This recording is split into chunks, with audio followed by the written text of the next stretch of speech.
अगले साल यानी 2027 में 7 राज्यों में विधानसभा चुनाव होने हैं। बीजेपी के बॉस नितिन नवीन ने अपनी नई टीम तैयार कर ली है। इस नई टीम में जो सबसे चौंकाने वाले नाम हैं वो हैं उत्तर प्रदेश से। बीजेपी ने बिहार जिताने वाले विनोद तावड़े को यूपी प्रभारी बनाया है, तो चुनाव मैनेजमेंट के मास्टर जगदीश ईश्वर भाई पटेल सह प्रभारी बनाए गए हैं। तावड़े महाराष्ट्र से आते हैं और जगदीश ईश्वर भाई पटेल गुजरात से। जगदीश ईश्वर भाई पटेल को प्रधानमंत्री नरेंद्र मोदी का बेहद करीबी माना जाता है। दोनों को नई जिम्मेदारी मिलने के बाद सीएम योगी ने अपने अंदाज में बधाई भी दी है। तावड़े और ईश्वर भाई पटेल की प्रोफाइल तो हम जानेंगे ही, साथ ही वरिष्ठ पत्रकारों के साथ ये भी समझेंगे कि इसके पीछे रणनीति क्या है। जगदीश पटेल जी को यहाँ की जिम्मेदारी दी गई है। साफ तौर पे आप समझ सकते हैं कि विधानसभा का चुनाव कुछ ही महीनों में सामने है। 2027 का चुनाव है। भले ही मुख्यमंत्री योगी लगातार बनारस आते रहते हैं और संगठन पूरी तरह से प्रदेश अध्यक्ष हो, प्रदेश प्रभारी हो, वो सारे लोग देखते रहते हैं सारी चीजों को। जो संगठन की पूरी एक चेन है जिसको बाईपास कोई नहीं कर सकता, बावजूद उसके जगदीश पटेल को यहाँ का सह प्रभारी बनाया गया है। बीजेपी के नए राष्ट्रीय अध्यक्ष नितिन नवीन की टीम ने विनोद तावड़े को उत्तर प्रदेश चुनाव प्रभारी और गुजरात के जगदीश ईश्वर भाई पटेल को सह प्रभारी बनाकर बड़ा सियासी दांव खेला है। विनोद तावड़े पर हम आगे बात करेंगे, लेकिन क्या आप जगदीश ईश्वर भाई पटेल को जानते हैं, जिन्हें यूपी में सह प्रभारी बनाकर बड़ी जिम्मेदारी दी गई है।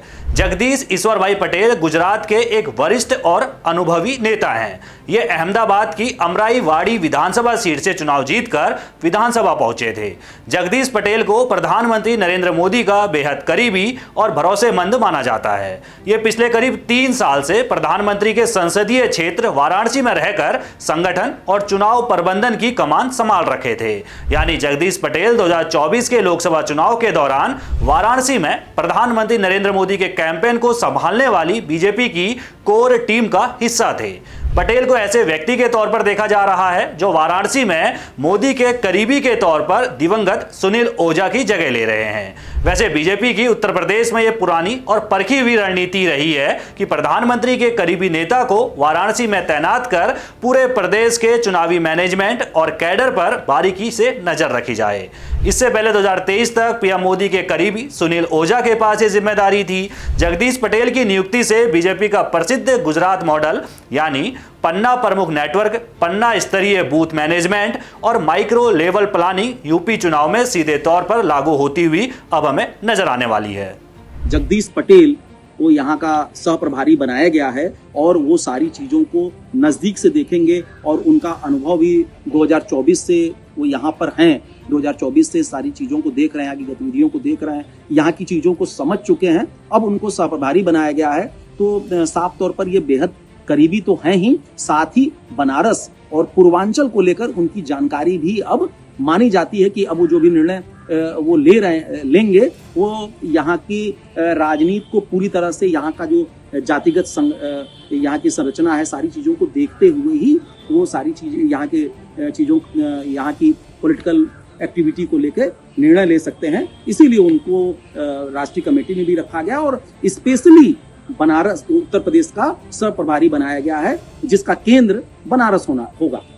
यूपी के सह प्रभारी बनाए जाने के बाद जगदीश ईश्वर भाई पटेल ने भी अपने पत्ते खोले और चुनावी रणनीति पर अपनी बात रखी। साथ ही पीएम मोदी और सीएम योगी की जमकर तारीफ भी की। जहाँ तक सवाल है यूपी का, मैं करीब 2.5-3 साल से यूपी में ही बनारस लोकसभा, जो हमारे प्रधानमंत्री की लोकसभा है, वो संभालता था और सोने पे सुहागा जैसी बात है कि वहाँ ही मुझे दायित्व मिला है, तो काम करने की बहुत मज़ा आएगी मुझे। वैसे आपको पक्ष ने भरोसा करके उत्तर प्रदेश में नियुक्ति की है, तो विकास के लिए और दूसरा क्या आप प्रजा के लिए क्या बताएंगे?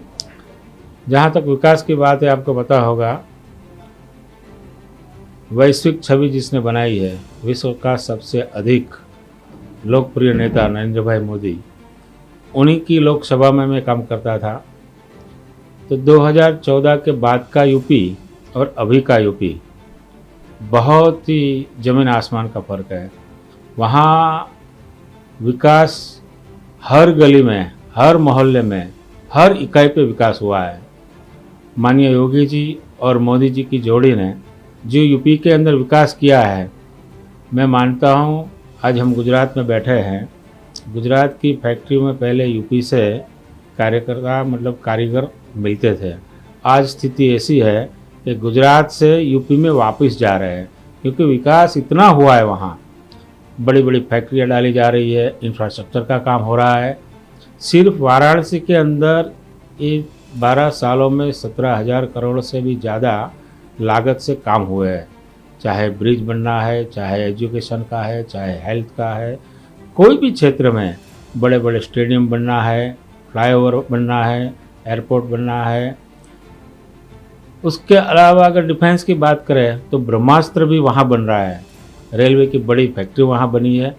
मतलब पूरे यूपी के अंदर विकास का एक इतना बड़ा माहौल खड़ा हुआ है।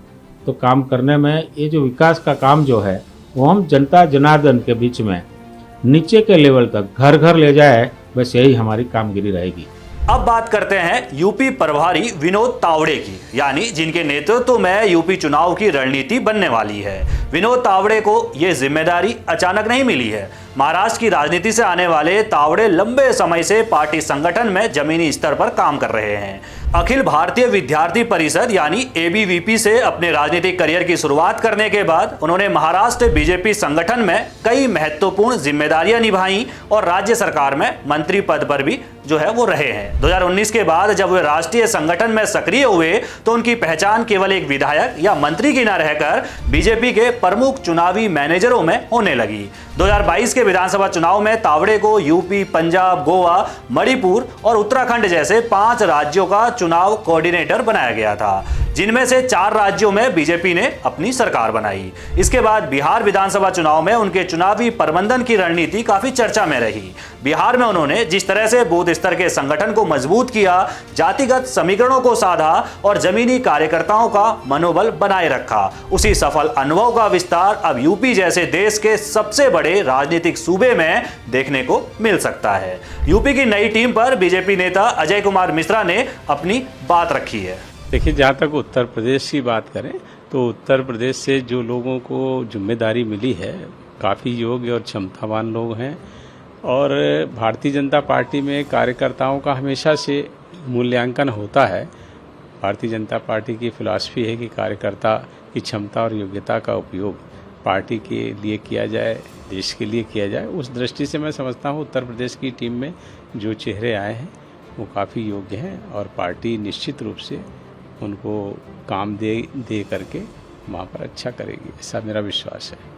विनोद तावड़े और जगदीश ईश्वर भाई पटेल को यूपी की जिम्मेदारी मिलने पर मुख्यमंत्री योगी आदित्यनाथ की प्रतिक्रिया भी सामने आई है। सीएम योगी ने एक्स पर पोस्ट कर लिखा, बीजेपी के राष्ट्रीय अध्यक्ष नितिन नवीन द्वारा राज्यसभा सांसद और राष्ट्रीय महामंत्री विनोद तावड़े को उत्तर प्रदेश का प्रदेश प्रभारी और राष्ट्रीय मंत्री जगदीश ईश्वर भाई पटेल को सह प्रभारी का दायित्व सौंपे जाने पर हार्दिक बधाई।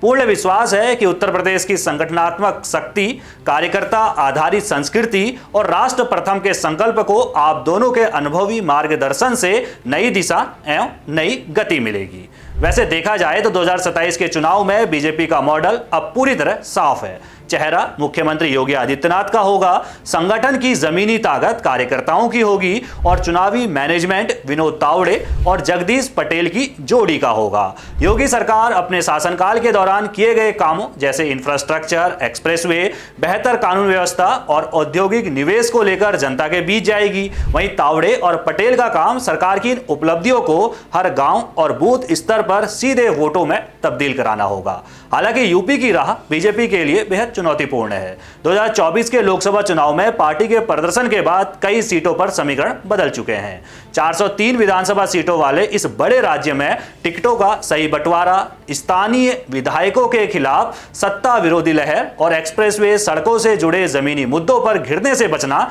बड़ी चुनौती है। इसके अलावा विपक्ष के PDA यानी पिछड़ा, दलित, अल्पसंख्यक वाले सियासी दाव को काटना और अति पिछड़ी जातियों को सादे रखना तावड़े के माइक्रो मैनेजमेंट की असली परीक्षा भी होने वाली है। बीजेपी के लिए उत्तर प्रदेश का चुनाव सिर्फ एक राज्य की सत्ता का सवाल नहीं है। 2027 के विधानसभा चुनाव के परिणाम सीधे तौर पर 2029 के लोकसभा चुनाव का माहौल तय करेंगे। यही कारण है कि केंद्रीय नेतृत्व ने अभी से उत्तर प्रदेश में अपने सबसे मजबूत और अनुभवी संगठनात्मक रणनीतिकारों को मैदान में उतार दिया है। अब यह देखना दिलचस्प होगा कि योगी आदित्यनाथ की प्रशासनिक साख और तावड़े पटेल की चुनावी रणनीति मिलकर 2027 में पार्टी को किस मुकाम तक ले जाती है। इन बदलाव पर आपकी क्या राय है, कमेंट करके आप अपनी राय जरूर रखिएगा। बाकी देश दुनिया की सभी बड़ी खबरों को पहले पाने के लिए चैनल को सब्सक्राइब करना ना भूलिएगा। जहां नेता चले चालें और वोटर करे हिसाब, हर सीट पर तगड़ी जंग, हर गली में हंगामा, कुर्सी के खेल में छुपा है बड़ा ड्रामा। कौन जीता कौन हारा, संपूर्ण विश्लेषण, सत्ता का हर तड़का सिर्फ जनसत्ता पर। चुनावी बिसात सोमवार से शुक्रवार शाम 7 बजे।